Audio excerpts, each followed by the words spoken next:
बिस्मिल्लाहिर्रहमानिर्रहीम। अस्सलाम वालेकुम। उम्मीद है व्यूवर्स आप सब लोग खैरियत से होंगे। व्यूवर्स, आज का हमारा टॉपिक है रीढ़ की हड्डी।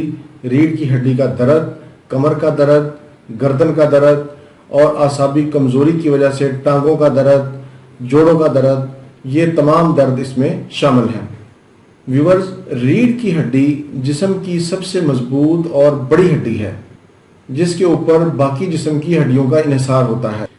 इंसानी रीढ़ की हड्डी में 33 मोहरे होते हैं जो छोटे छोटे ब्लॉक्स पर मुश्तमिल होते हैं। इसका आगाज़ गर्दन से होता है और इसका अख्ताम कमर के निचले हिस्से पर होता है। रीढ़ की हड्डी में कुदरती तौर पर खम पाया जाता है। जदीद तहकीक के मुताबिक पुराने ज़माने के लोगों की अच्छी सेहत का राज उनकी मजबूत रीढ़ की हड्डी बताया जाता है।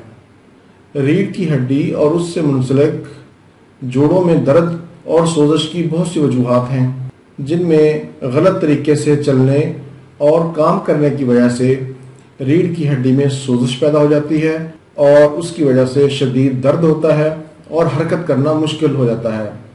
दौरान हमल औरतों को खिंचाव और तनाव होता है। गुर्दे का दर्द या कब्ज़ की वजह से, हड्डी का टूटना या हड्डी के ऊपर चोट लगना, ज़्यादा मिकदार में वज़न का उठाना, ज़्यादा देर तक एक ही जगह पर बैठकर काम करना, जैसे कंप्यूटर ऑपरेटर्स, ड्राइवर हजरात, ऐसी ख़वातीनों हजरात जो झुक कर काम करते हैं, और ऐसी ख़वातीन जो ऊंची एड़ी के जूते पहनती हैं, बहुत ज़्यादा नरम बिस्तर का इस्तेमाल। व्यूवर्स, रीढ़ की हड्डी पर बहुत ज़्यादा दबाव मत डालें, हमेशा सीधा बैठें। अगर मुसलसल एक ही जगह पर बैठकर काम करना हो तो चंद घंटों के बाद थोड़ी वॉक ज़रूर करें। व्यूवर्स, अब मैं आपको नुस्खा बताता हूँ, नोट फरमा लें।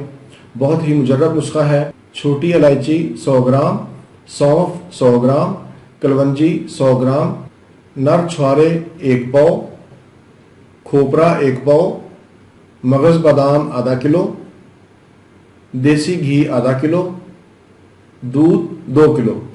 व्यूवर्स, तमाम अशिया को पीस लें। पीसने के बाद घी के अंदर भून लें। जब ये तमाम अशिया भून लें तो फिर इसमें 2 किलो दूध मिला दें और हल्की आंच पर इसको पकाएं। जब ये सारी चीज़ें आधी रह जाएं तो फिर इसमें हस्बे जायका चीनी शामिल कर दें। थोड़ी देर मज़ीद पकाने के बाद इसे उतार लें और सुबह नहार मुँह 2 चम्मच दूध के साथ इस्तेमाल करें।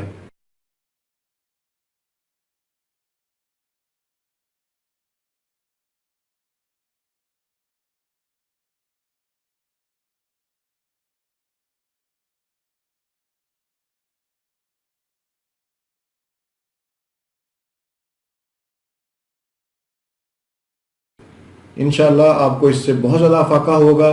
व्यूवर्स, आप या आपके कोई जानने वाला रीढ़ की हड्डी के दर्द, गर्दन का दर्द, कमर का दर्द या असाबी कमज़ोरी की वजह से टांगों के दर्द में मुब्तला है तो आप उसको ये नुस्खा ज़रूर इस्तेमाल करवाएं। अगर आपका मरीज़ चारपाई पर लेटा हुआ है, चल फिर नहीं सकता, तो आप उसको ये नुस्खा इस्तेमाल करवाएं। इंशाअल्लाह चंद दिनों के इस्तेमाल से आपका मरीज़ चलना फिरना शुरू हो जाएगा। व्यूअर्स, ये था मेरा आज का प्रोग्राम। उम्मीद है आपको पसंद आएगा।